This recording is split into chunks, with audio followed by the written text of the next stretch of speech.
Hello everyone. I've been working on a little goal recently, and that is to reach the maximum floor in climber mode in Dominion Tower, and I actually maxed out my endurance floor back when Dominion Tower came out, but I hadn't done climber because pre-EOC it was pretty much impossible. It was almost completely luck-based, you could just get KO'd and it took forever. But with EOC it's significantly easier, so I thought I'd make a little guide to help out anyone who wants to. There's no real point in it. The only way that people can actually see you've done it is by looking at your Dominion marker, or by the quick chat option for it.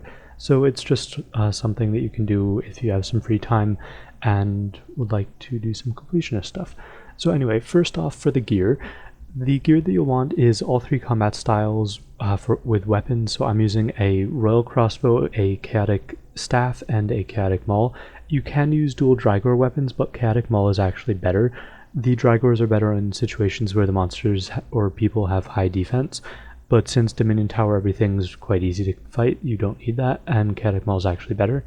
The only exception for that is against Pest Queen, which I'll mention later. So if you have a laggy connection or something, you may want to use dual chaotics or dual Drygors on her, but I'll mention that later.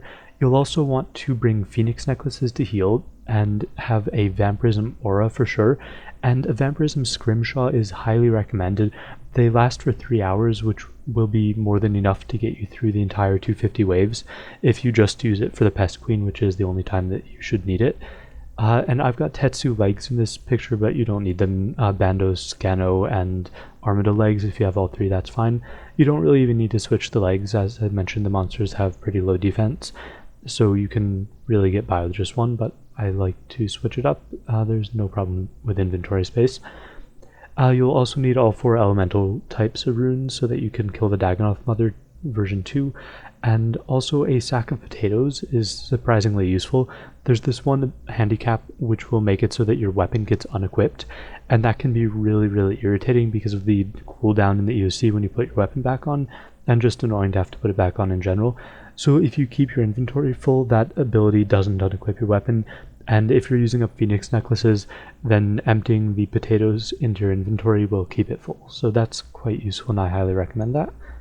So next, I'll talk about the different bosses, and I'll just go through them in somewhat random order, although I guess we can start off with the Pest Queen here, who is by far the most difficult, although she's not really that bad if you're doing it right. So for Pest Queen, the main tips are to not attack the minions.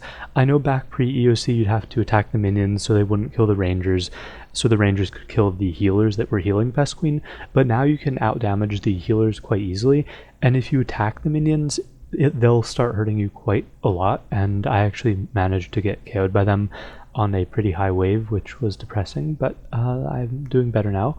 So yeah, don't kill the minions, and when you're fighting her, before you had to use a Karasi spec to stun her when she was doing her special attack, but now any ability that will stun, but I've only tested melee abilities, but you should be meleeing her anyway.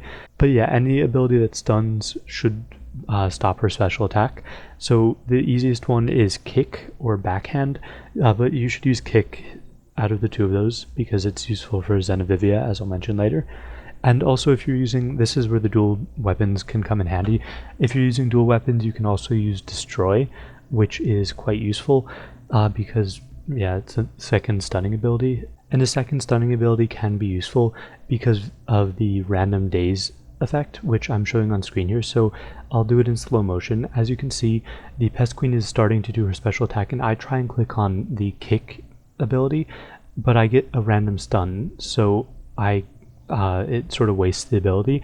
You can actually get around that. It sort of puts the ability on pause, so as long as you don't use another ability, you can just click on her and it'll do the kick again. But if you manage to do another ability and cancel out the kick, then it's really helpful to have a second ability, otherwise she'll hit you for like 4,000 damage with her special attack. Up to like 4,000 damage, but still not fun. So that's why Drygors can be nice.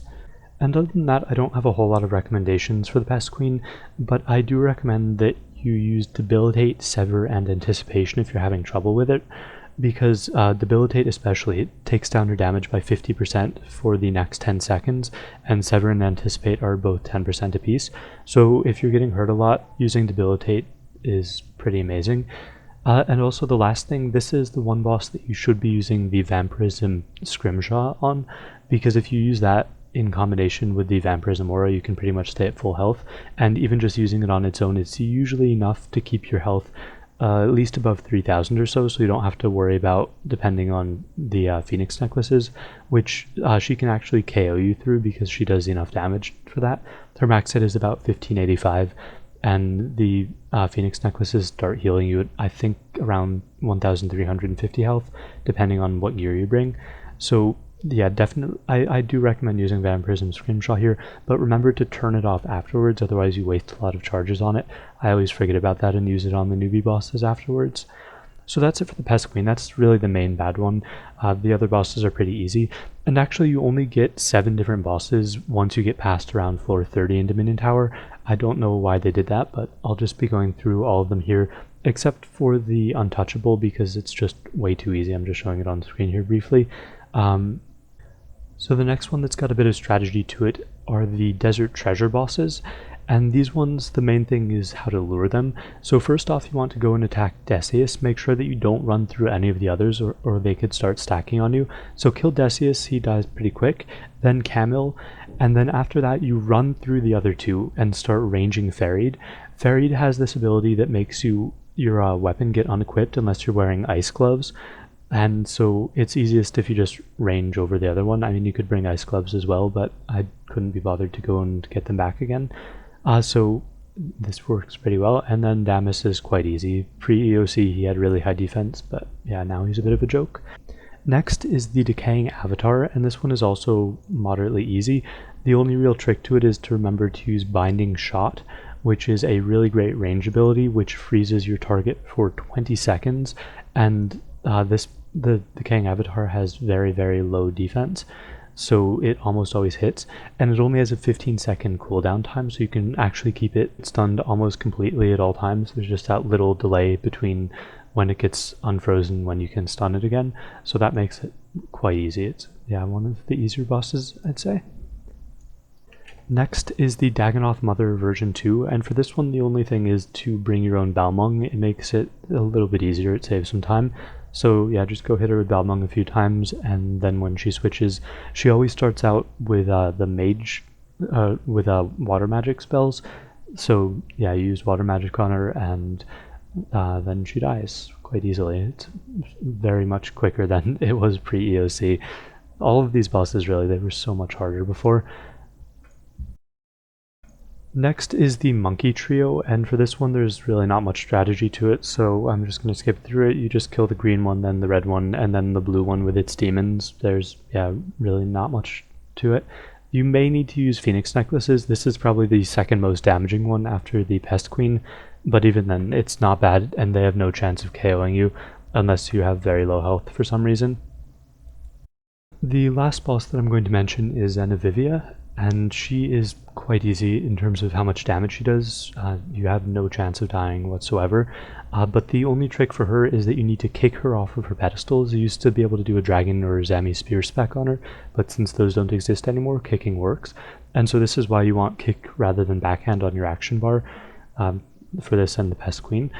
And so you have to be careful with the stunning because she can, or there's the random daze thing. So if you get the random daze and you just sort of wasted your kick, make sure that you just click on her to kick her off the pedestal rather than trying to use another ability. That way you'll just kick her off, and so that works out well. And so that's it for that. So now just a few little mentions. First off, thank you to Wooks in particular for giving me a few tips on the Pest Queen. I was having a lot of trouble with it when I was trying to kill the minions, and just ignoring those is really great, and then also using debilitate helps quite a lot. Next, you may notice when you're going through Dominion Tower that the Dominion factor says that it's capped at 1 million, and so when you're claiming your rewards after you reach the max floor, you'll only get 1 million Dominion factor worth of rewards, unfortunately. But it's not a complete waste, because the Dominion factor on the high scores is actually added up after you finish a fight.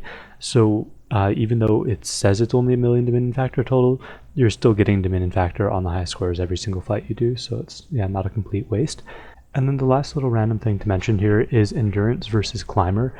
And so this video is only about Climber, but Endurance is quite similar, and it's actually quite a bit easier. The thing with endurance is that you'll be able to use a shield since there aren't any handicaps, so you can just heal off of everything pretty much using resonance, and you can use regenerate and rejuvenate all the time, and yeah, so it's going to be quite a bit easier. The only boss that isn't in climber mode, which is in endurance, is Nomad, which is supposedly easier in the EOC, although I haven't done it myself, so I can't guarantee that. And so yeah, then the last thing is that the actual max floor is 249 for some reason.